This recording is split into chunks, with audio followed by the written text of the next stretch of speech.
Hi everybody, here we are in Bangkok. We're in the Robin Hood in Bangkok with Mr. Brian Anderson, who is a superstar in control systems and energy. Aren't you, Brian? And rock bands. And rock bands, actually. He used to be a drummer. So as you know, this is Mike from doing Pub Talk in Bangkok today.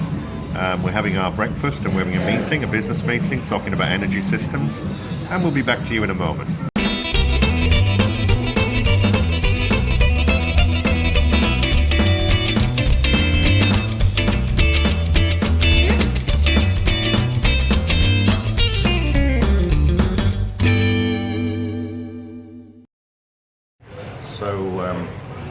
Pub Talk, and I'm joined by Brian. If you'd like, just come a little bit closer to me. I know you're very romantic. Thanks, Mike. Yeah. Okay. Well, by popular request, Brian, we needed a rock star, and we needed the young gun. This man is a young gun, right? Brian is ageless, and I've only been in it 52 years. That's right. Well, you can look at the camera and tell our guests. So, control trends, you really need to be aware of this person.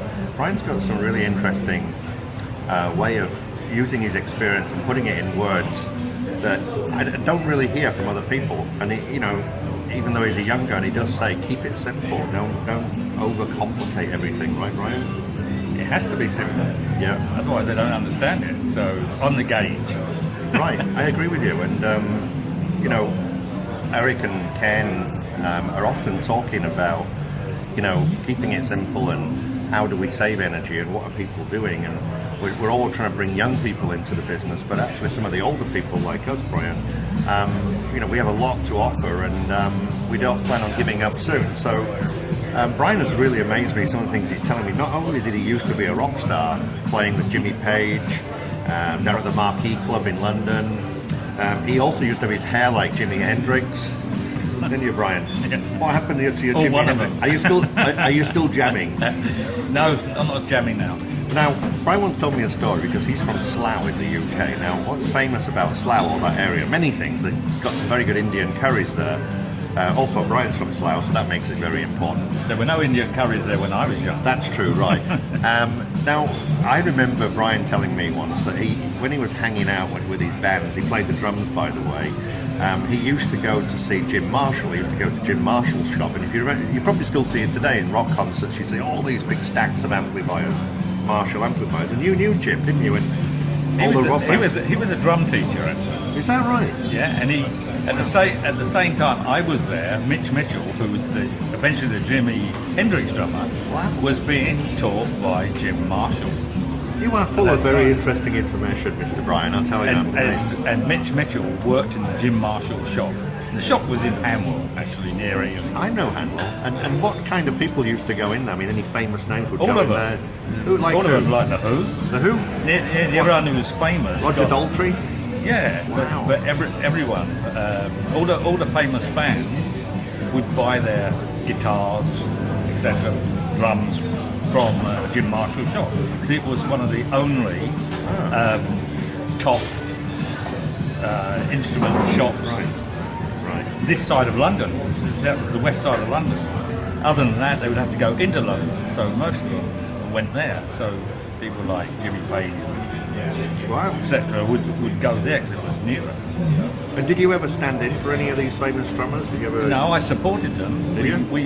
We played in many concerts, and where people like Elton John was the lead, but he wasn't Elton John then. He played for a band called Bluesology. He called David something, I think. I can't remember. He was from Slough as well, I think. No, he was from somewhere up there. Watford.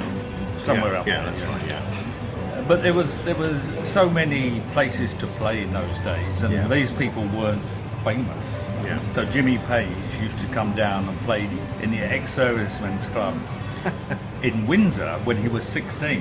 He used to come down there and play, just sit in and play his guitar. I guess it was Stairway to Heaven or Stairway to Easy and he still lives in Windsor. Is that right? Yeah, Jimmy Page still lives. What, with the Queen, you mean? Yeah, he lives in Windsor Castle. He lives in Windsor Castle. He lives by the river.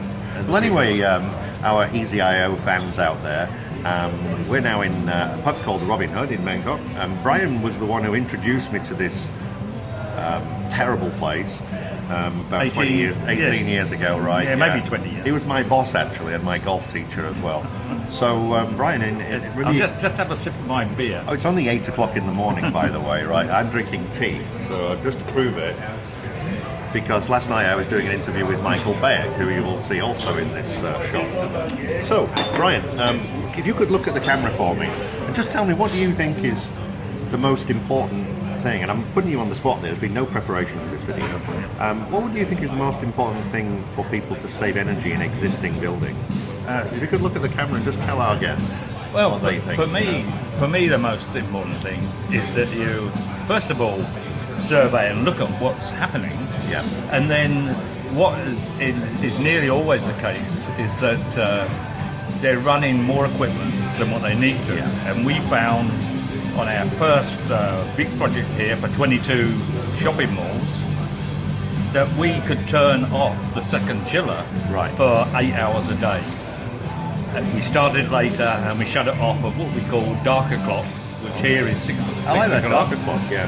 Because after 6 o'clock there is only a heat gain from the people. Right. So one chiller goes off whatever the temperature is and it never rises.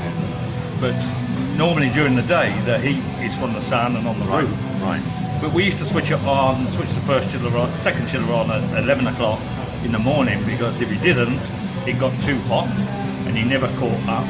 But then it would modulate on and off during the day. So switching off is the most important thing. There's lots of clever control systems and it'll make things work at set point and the rest of it. But it doesn't really save you energy. You've got to do something, haven't you? You have to, the biggest do here in hot climates is to switch off the chiller. The chiller is sort of 50% of the energy being used by all the plant. If you take just the chiller by itself and add up all the pumps loads and all the air handling unit loads and the cooling tower loads, they only come to 50% of the kilowatts that chiller uses. And that's typical. And what do you think would be the best control system to go with that? Well, on the 20... Let me just twist your arm behind your back here. On the 22 projects that we did for the shopping malls, we used the EasyEye. That was the Carrefour group, I think, from France, wasn't it? It was Carrefour from France, and we used typically 8 EasyEye controllers with an integration controller that we integrated the chillers and that through, because you couldn't integrate through the EasyEye there. Right, because it's just it's BMS in a box, it's a small box. Now, Brian, for all you guests, if you're looking for a really good deal for the future to invest your money, Brian's going to be doing an IPO soon. Crowd investment. Yeah, that's cloud investment. That's right. Yeah, that's the way to do it. But seriously, he's been getting a few offers, and he's come up with this amazing technique of getting the data that you need through the cloud and being able to take action easily without confusing people. Now, we're also working on cold rooms with him as well, where we're looking at meat temperatures and the outside air. And we have a product for reducing the amount of energy in cold rooms, but without reducing the temperature of the meat. Right. Okay. Well, that's great. Well, stay posted for that. So, Brian, thanks for your time today. You're welcome. Just to finish off here, maybe we'll do another episode next month about something else. We might have to go somewhere more glamorous, Brian. Okay. Just one thing before I go is that when we did the EasyEye on Carrefour for the 22 jobs, we also had them all online. So I did everything from my house. And this is like 9 years ago, right? 2007. Yeah. So. And I didn't actually go to any of the sites. My partner did. Yeah. Because I'd fallen down the stairs in Dubai. And what was she like? What was she like? She was lovely. Oh, okay, right. And I couldn't go to the sites. Right. And when we commissioned them, I listened to the chiller start on the phone. But I could see everything online through your products. That's great. Even at that time. Yeah. So just one thing, one final question. This is more of a joke, I guess, for a bit of fun. But what do you think controls, EasyEye and drumming have in common? I know you're very fast usually. Well, they're very fast. They all make a lot of noise, they're very rhythmic. Very rhythmic, there you go. So we're now talking about the renaissance now of the controls industry. We've got the young gun and the old gun here. And the new renaissance is we're seeing a lot of change in the industry because nothing's changed. Brian and I used to do pneumatics years ago, right? Yeah. I mean, nothing's changed really. What has changed though is we need information. We need to use that information. Yeah, People call it cloud, call it big data, but to be honest, using the data, Yeah. analysing what's going on in the Yeah. building. If you've got all that data and you don't understand buildings, then it means nothing, right? nothing. Yeah. All right. Well, thanks. Over and out. You can buy me a beer now. Yeah, Thanks, Brian. okay. Cheers. Thank Bye. you.